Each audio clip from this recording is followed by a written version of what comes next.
gusto siempre nos acompañas, escuchando tu programa de opinión. Diálogo, diálogo, diálogo, diálogo.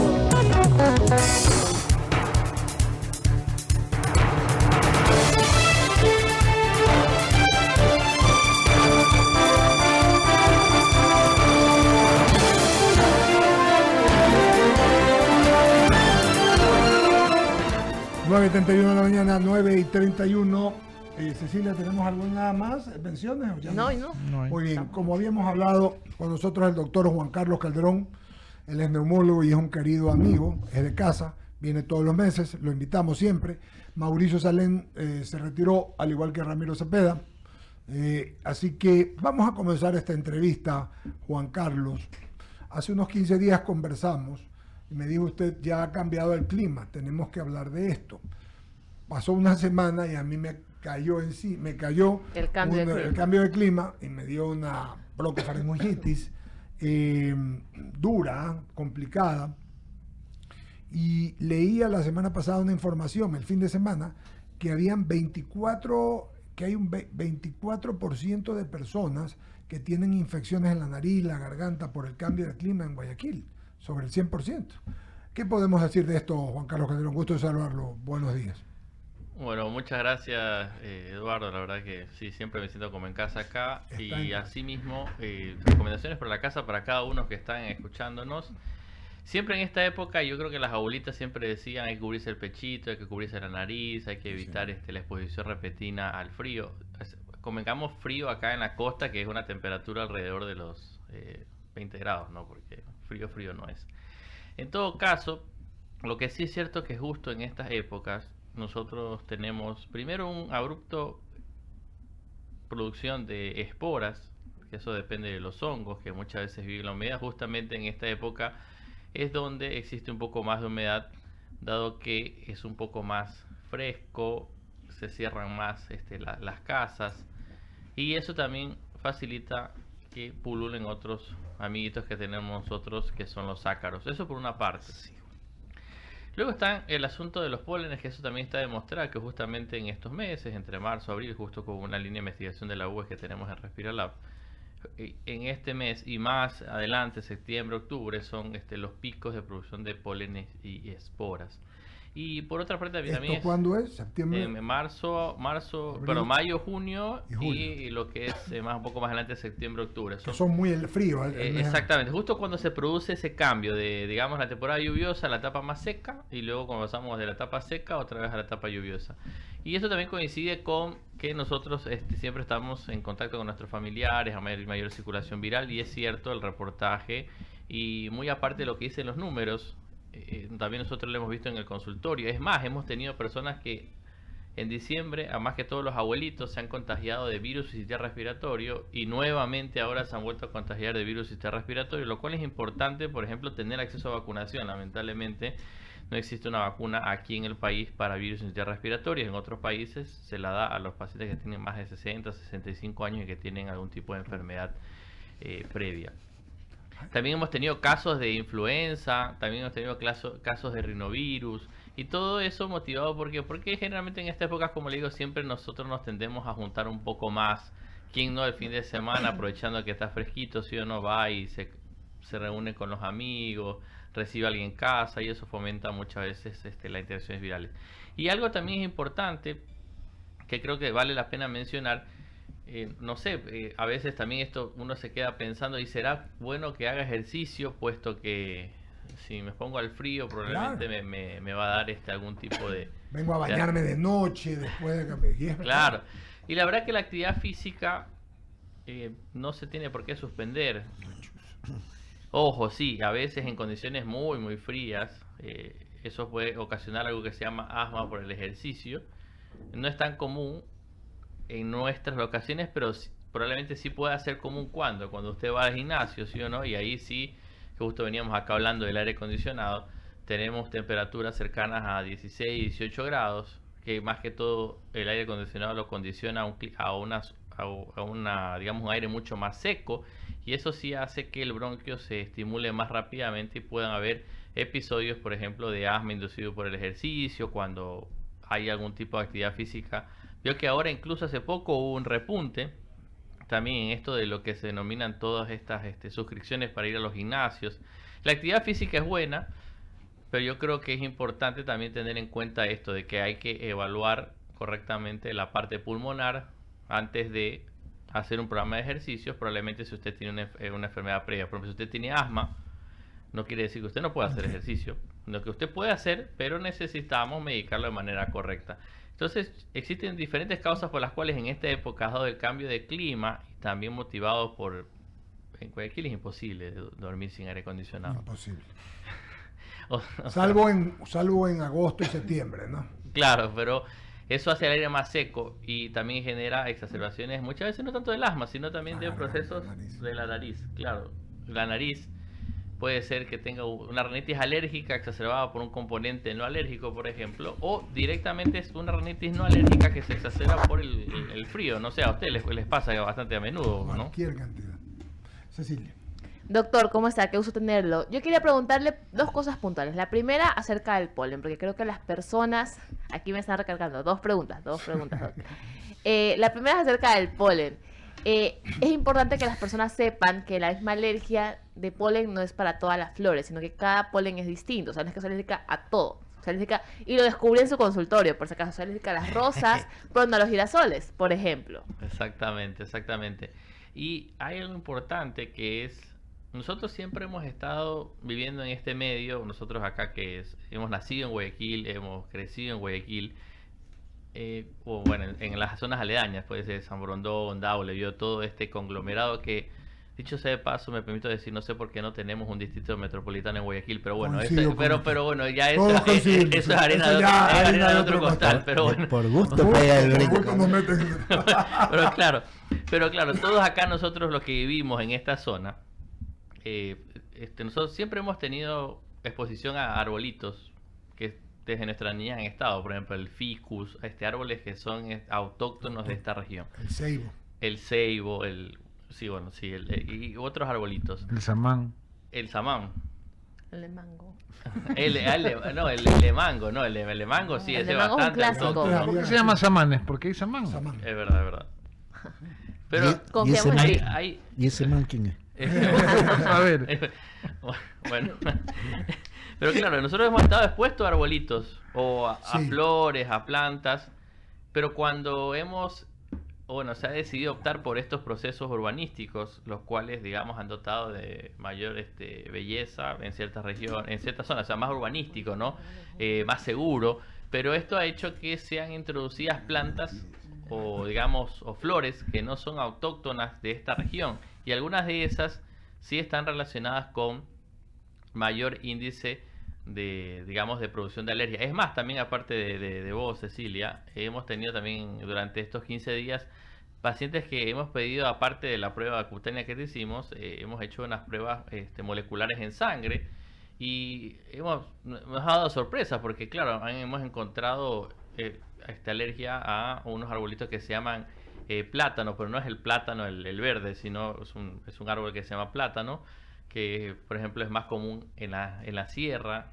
Y yo dice, pero si uno acá vive acá en la costa, ¿por qué en la sierra? Bueno, yo sé que cuando se va a la sierra constantemente tiene síntomas, por ejemplo, o otros tipos de malezas que ahí sí son unos nombres muy muy raros, pero claramente cada vez estamos viendo más estos pacientes en el consultorio.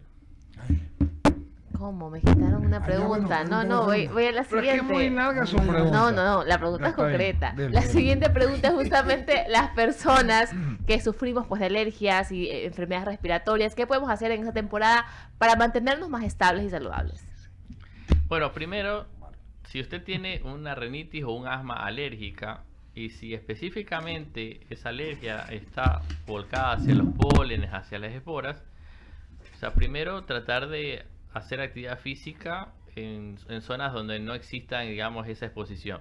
A veces no es posible, ¿vio? Porque los árboles viven donde sea. Entonces, en ese momento habría que optar por tener una correcta medicación de base, tener un antihistamínico, un inhalador antes de hacer la actividad física al aire libre. Y bueno, y muchas veces incluso considerar y poder hacer, por ejemplo, un tratamiento ya de vacunas, probablemente contra ese tipo de polen, ese tipo de esporas, como para que usted mejore su calidad de vida.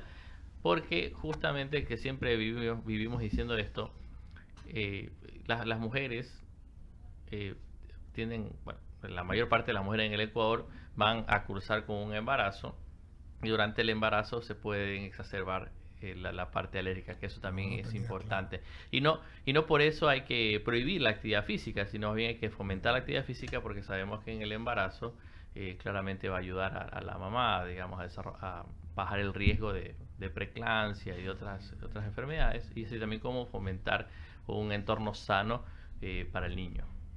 Muchísimas gracias, Jaime, por favor. Gracias, señora subdirectora. Mi querido doctor, ¿mito o verdad? ¿Mito o verdad? ¿Cuál? Así se empieza las preguntas. Ahí ¿Mito o verdad? Las clases.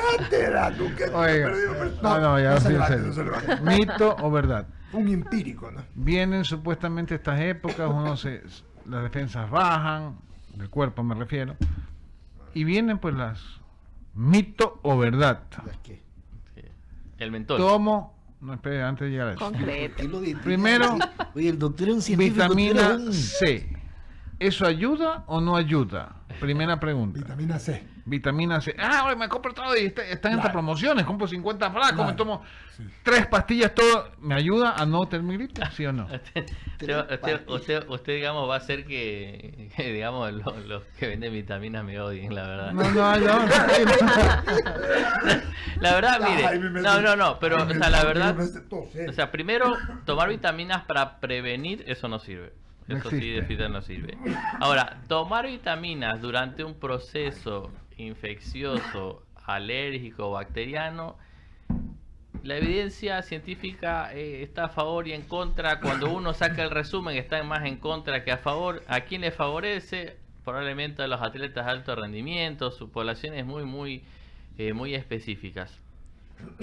Aparte que yo creo que es una cuestión también ya de lo que yo digamos, lo que yo creo, ¿no? Porque al fin y al cabo uno es médico, uno prescribe, eso genera gastos en salud. Y Que son la verdad que, altísimos, créanme. claro, cuando las personas están enfermas, digamos, hacen todo lo que tienen que hacer por cuidar su salud. Pero nosotros acá tenemos otras alternativas más amigables y menos costosas. Por ejemplo, tomarse un juguito de naranja, de mandarina, por ejemplo. Agüita Y ahí los con nutricionistas les pueden dar una lista más detallada de todas las Ok. cosas que tiene vitamina C, vitamina D. Yo creo que acá nosotros tenemos la ventaja de tener acceso a todo lo que son vegetales y frutas a un costo bastante asequible. Pues, si usted se va a Estados Unidos, probablemente se quiere comprar una naranja y le va a costar. Le va a costar Ok, una en naranja. pocas palabras, lo que usted me ha dicho es, no compre pastillas Aliméntese naranja. Aliméntese mejor, ok, aliméntese mejor respecto a lo que son las vitaminas, los minerales. Sí, ¿no? sí, correcto. ¿Mito o verdad? Segunda pregunta. ¿Mito o verdad? Oh, el chismógrafo. Oiga. Oye, ¿tú quién eres para Me- cuestionar la ciencia, hermano? Gripecita tengo, mentol chino en el pechito, me abre y me cura. ¿Es verdad? ¿Mito o verdad? Doctor. Mire, la verdad que ahí también la evidencia es bastante discutible, pero, o sea, que usted no lo crea, el mentol parece ser que por algún efecto que no está muy bien descrito, sí alivia mucho la congestión nasal. Ok. Eso sí. Pero una cosa es aliviar la congestión nasal y otra cosa es matar al bicho que está produciendo la congestión nasal. Probablemente haya un gran grupo de virus, que eso siempre nosotros estamos contagiando, que son los responsables del resfriado común, que en la mayoría de la población produce más bien un síntoma molesto que la congestión, y probablemente con el mentol o con estas sustancias van a pasar los síntomas. Ahora, también todo exceso es malo, porque también conocemos todos, tenemos a esa abuelita que le gusta ponerse mentol, ¿sí o no? Y El oler pechito mentol a para- cada rato. A veces ni siquiera abuelita, un Para compañero que de no le trabajo que ronque, anda con ¿cómo es? Con el cosito ese, ¿no? El Vaporub, el- el Vivaporub. Pero no hablemos de marca, hay no, unos no, no. como lápices que también, o sea, Ese, de la no hablemos de marca porque sí. eso de ahí es súper perjudicial, ¿verdad, doctor? No, claro, a la larga, lo que voy es a la Eso larga. te da que eso sinusitis. uno termina inhalando, y eso también, bueno, tenemos incluso un caso clínico escrito hace algún tiempo Acumula atrás, aquí. en donde, por ejemplo, eso hace que se deposite, eso al fin y al cabo es vaselina, o sea, es una grasa.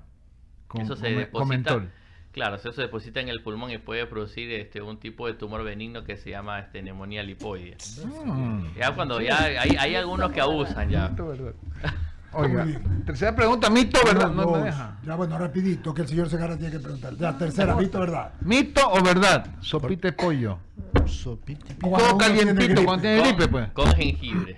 Con jengibre. Claro, Mira porque esa veo que combinación. eso Lo que Escuchando, decía la ¿no? mamita Eh, es eh, pepa. claro, el jengibre de todas maneras vio que uno ha comido jengibre a veces en el sushi y vio que eso como que le despeja arriba, ¿no? Le da un picor y eso va despejando. Eso, digamos, tiene propiedades, aparte que eso aporta proteínas. Generalmente las preparaciones acá en la costa, depende si su abuelita es de la costa, de la sierra, si es de la sierra, pues le ponen lechecita, queso, ¿no? Entonces, claramente le va a nutrir. Yo digo porque tengo una abuela que es de la costa y otra abuela que es de la sierra. Ah, ya. Entonces yo me sé las dos Tiene las versiones. dos líneas, Ya las tengo dos la, líneas. me tengo las, ¿Cuál es sé las dos mejor? versiones. Me gusta más el de la sierra, vio, porque no sé, pero bueno. Muy bien. ¿Ya? No me dejan preguntar más, está bien. Señor Segarra, por favor. ¿Mito o verdad? ¿Es chiquito o es grandote? A ver. ¿Mito o verdad? Dele, señor. Qué grosero, burdo, ¿no? Un tipo- Pero, bueno, así se trabaja al aire a veces. Así es. Siempre, Conmigo siempre no hay reglas. Ah, Y- no, sí. Mira que le está viendo Dele, todo el señor. mundo con la cara de Gil que No tiene. De importa. hecho, eso se A va a ver. grabar, ¿ah? No lo dejo- Oiga, sí escuchó lo que dijo, ¿no? Sí. Cara de Gil. O sea, ese color no tenía cuando estaba en televisión. Ya, No me por diga. favor, señor Segarra, no haga caso al señor, por favor, siga usted. Usted cuando estaba en la comisión de tránsito nadie le dijo mito o verdad lo de las Sí normas. me dijo. No, yo le dije. Y yo una se vez lo y usted nunca respondí, a respondió. usted, pues, Usted nunca- especialmente. primero que nunca fue al canal, no aceptaba Y entrevistas. Y el segundo, doctor aquí. que los semáforos nunca Claro. hicieron caso a lo que usted decía. Así es. Porque Siguen siguen durando durando 10 7 segundos los semáforos. Qué horror, ¿no? Y no hable, que voy a hablar yo. Mejor no dicho, hable, que no, Mejor no dicho, hable. no me va a responderle que se va a resentir. Es A que ver. sí, que las normas del tránsito. Doctora, Ignorancia atrevida. asma en los niños. ¿Cómo controlar eso? Porque está bien un ser humano grande, ya consciente, Sí, dice. señor. Pero esa criaturita que de pronto va en ese proceso de crecimiento puede generar una situación adversa ahí. Claro, hay que recordar que generalmente, o sea, la gran generalidad, el asma es más frecuente en los niños que en los adultos. Mm. Ojo, hay adultos que pueden desarrollar asma de nuevo, o sea, o la pueden arrastrar de cuando eran niños. ¿Qué es importante para, digamos, primero el asma en los niños? Tener un correcto diagnóstico. Existen pruebas pulmonares que uno puede realizar para poder saber si ese niño tiene o no tiene asma. Y eso está escrito y eso está disponible acá en el país y usted, digamos, puede acudir a donde usted, digamos, Ujú. quisiera. Pero tiene que tener una prueba, tiene que tener síntomas. Incluso esas pruebas pueden incluso incluir una de estas pruebas de asma por ejercicio también. Hay que medicar de manera adecuada. Muchas veces hay que separar y ver. El niño es asmático, bueno, es alérgico. Si es alérgico, vamos a tratar la alergia, que eso le va a cambiar la evolución de la enfermedad a largo plazo. Si el niño no es alérgico, entonces, al igual que al alérgico, habrá que darle los PAF. Pero existen dos tipos de PAF. Uno que viene con corticoides inhalados y otro que viene sin corticoides inhalados. Va a sonar así como con miedo, ¿no? Que los corticoides. Pero al fin y al cabo uno puede dar, ¿sí?, corticoides inhalados en ciertos niños con asma. ¿Los niños nacen con eso o se va? Existen factores de riesgo y acá en el Ecuador es bastante común pescarse una alergia porque acá en nuestro país tenemos el ácaro. El ácaro necesita vivir, para vivir necesita dos cosas, calor y humedad. Y aquí son dos las cosas aquí que Buen más, caldo de cultivo. claro, que más pululan, ¿no? Entonces, claro, existen ciertos factores de riesgo durante el crecimiento. Pueden desarrollar, por ejemplo, alergia por esto de los ácaros. Más adelante algunos de ellos ya llegan a adolescentes y comienzan a vapear o a fumar. Eso también les puede desarrollar asma. Y más adelante incluso la obesidad también puede desarrollar asma asociada a la obesidad. Es por eso incluso que creo que en este espacio no, sino bueno, pero en la misma radio desde ustedes, digamos, está el doctor Rivera, que claramente él es cirujano bariátrico y hay casos en los cuales incluso si la persona es obesa, amerita pues tratar la obesidad. Existe desde dar tratamiento por boca, inyecciones, y si eso no funciona, pues bueno, vamos a la cirugía, porque al fin y al cabo yo estoy ayudando a que ese sujeto no, por ejemplo, no tenga asma futuro o el asma que tenga no sea serio y poder controlarla. Porque ¿qué es lo que pasa? Si yo esto no lo trato adecuadamente de niño, es como el crecimiento, es como la talla. Si de niño el niño ya no tiene una buena talla, entonces de adulto ya no va a crecer más. Claro. Lo mismo pasa con el pulmón. Entonces, si el pulmón de inicio tiene procesos a repetición, hablando de, por ejemplo, de los cambios de estación de los virus, del asma, bronquiolitis, todas esas enfermedades que hacen que ese pulmón no se desarrolle de manera sana, es un pulmón que ya no va a crecer como tiene que crecer, y después de los 25 años en función pulmonar todo es caída. Increíble. Entonces esos pacientes a la larga van a tener mayor riesgo de tener algo que se llama bronquitis crónica. En el caso del asma en los niños, ¿es por descuido de padres porque piensan que puede ser otra cosa y no hacen la visita al médico necesaria o en el momento adecuado? Yo creo que es importante algo, porque es algo que siempre, digamos, lo vemos en la consulta. Hay muchos pediatras que dicen, no es alergia, entonces le dan antihistamínico, salbutamol, y ahí quedan en ese loop un montón de tiempo. ¿Y qué es lo que pasa? En el asma, generalmente cuando llega los 12 años de edad, los síntomas desaparecen, en la gran mayoría. Pero eso no quiere decir que el niño se haya curado de asma. Solamente por una cuestión ahí medio fisiológica, en que el pulmón crece lo que tiene que crecer. Bueno, hay una cuestión ahí anatómica. El síntoma desaparece, pero igual el paciente sigue siendo asmático. Y más adelante, cuando tiene mi edad o cuando tiene su edad, es el que cuando le queda una gripecita, se queda con esa tos Seca. exactamente, que le dura pero 2, Eterna. 4 semanas, es porque ya es un bronquio que ha estado lesionado y ha estado ahí medio controlado, ahí como dicen en Argentina, ahí atado con alambre, ahí aguantando, y cae la infección de la bronquitis y se queda pero 4 semanas con síntomas. Eso es lo importante. Muy bien. Increíble. 9:53. Antes de cerrar la entrevista, Juan Carlos Calderón, médico, neumólogo, el tema de las vacunas. Hemos vuelto a escuchar varias veces en los últimos 2 o 3 meses que gente que tiene más de 60 años, 55 años, debe volverse a poner la del tétano, debe volverse a poner la de la toferina, debe ponerse la de virus, algunas vacunas. ¿Es esto real, doctor Calderón? Juan Carlos, ¿esto es real?